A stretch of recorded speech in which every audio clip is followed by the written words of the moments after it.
Okay, got a request here for some double declining balance depreciation and how we work with that.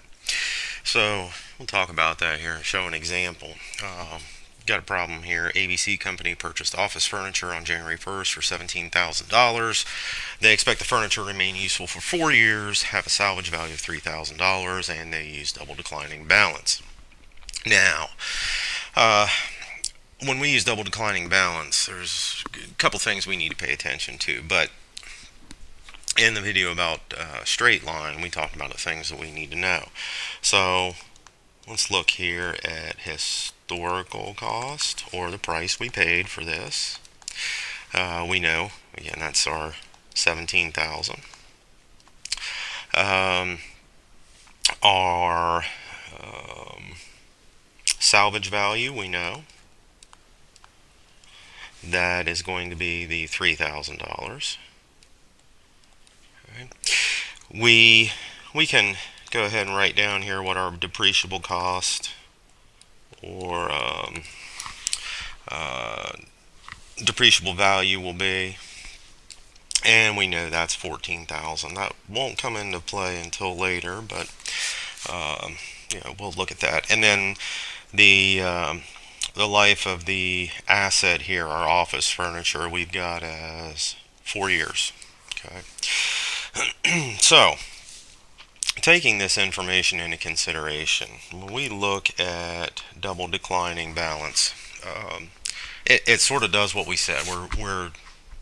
We're declining at double the rate we do essentially for straight line. So in this case, if we looked at this from the perspective of just straight line depreciation, we would take our depreciable cost, our 14,000, and we would divide that by 4. This is straight line. Okay? And that would give us 3,500 a year. Okay, now remember, this is just straight line. That's what we would normally do. And dividing 14,000 by 4 is the same as multiplying the 14,000 by 1/4. And that's key to what we're going to do here. Remembering that this is the same, 14,000 over 4 is the same as 14,000 multiplied by 1/4. Because if we wrote 14,000 as a fraction, it would be 14,000 over 1. So, let me erase this because we don't want to have that there. We just wanted to show a situation. Now, when we talk about double declining balance, the first thing that we need to be aware of, there are a few differences. And number one, where we usually in straight line, where we go off of the depreciable cost for depreciation, and double declining, we're going to use book value. So I'll change this here. Double declining balance uses book value, and that's a very important thing to remember. Okay. Because that's how we're going to calculate everything. So in this case, if we want to look at double declining balance for this, what was it again? Office furniture. Okay.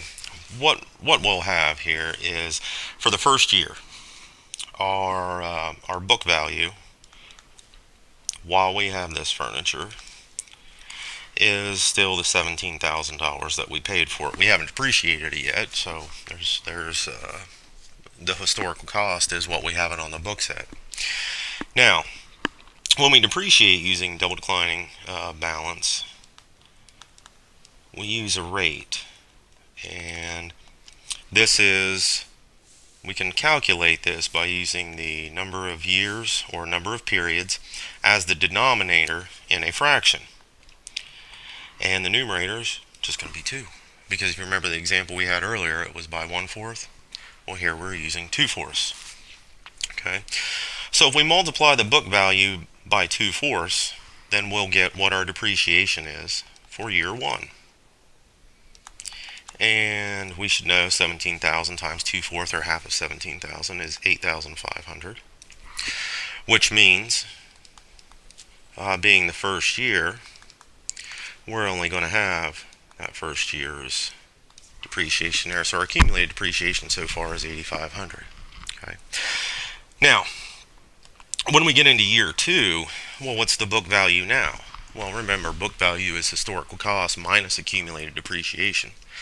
Our historical cost in year 1, 17, and our accumulated depreciation for year 1 is 8,500. So in year 2, the book value of this office furniture is 8,500.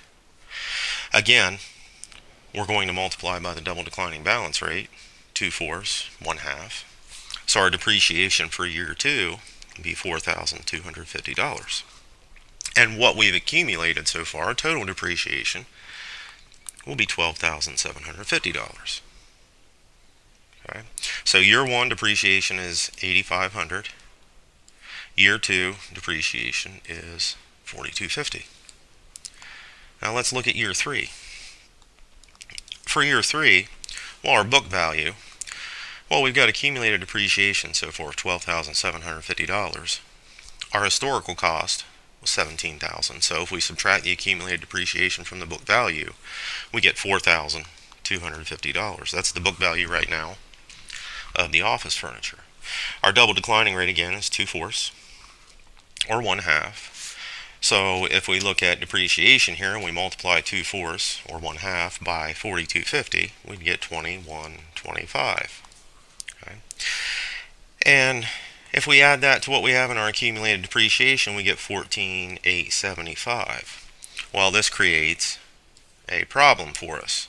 And the problem comes because our depreciable cost here of this office furniture is $14,000. And when we estimate that being the depreciable cost of this furniture, we can't go past that point. And we went past that point right here. So what we have to end up doing in this case is we have to calculate the depreciation not based off of this rate, but based off of what we have left and we're able to depreciate.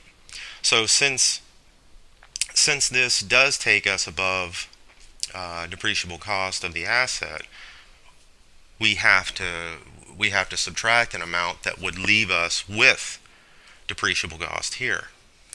So that being said, $12,750, if we look at our depreciable cost of $14,000, the difference between the two is $1,250. That's all we can depreciate this year. Even though the math would tell us different, because we've calculated this to be our depreciable cost, or depreciable value, whichever the case may be. That's all we can do at this point. Now, it said we could use the furniture for 4 years, and we can do that, that's fine. However, when year 4 comes, we've used all our depreciation. Our book value now is $3,000. Our double declining rate, even though it would still be 2/4 or 1/2, we have no depreciation. And we still remain at accumulated depreciation of $14,000. So I hope this helps a little bit with double declining balance. Probably the keynote to take away from this, 2 things, is make sure you know your rate and make sure that you understand that we can only depreciate for the life of the asset. The accumulated depreciation cannot exceed depreciable cost. And if it does, then in the year that it does exceed that, we have to calculate the depreciation in that year and make it equal to an amount that when we add it to the accumulated depreciation of years prior or periods prior, does not exceed and actually equals this depreciable cost. So have fun with accounting, and I will see you in the next video.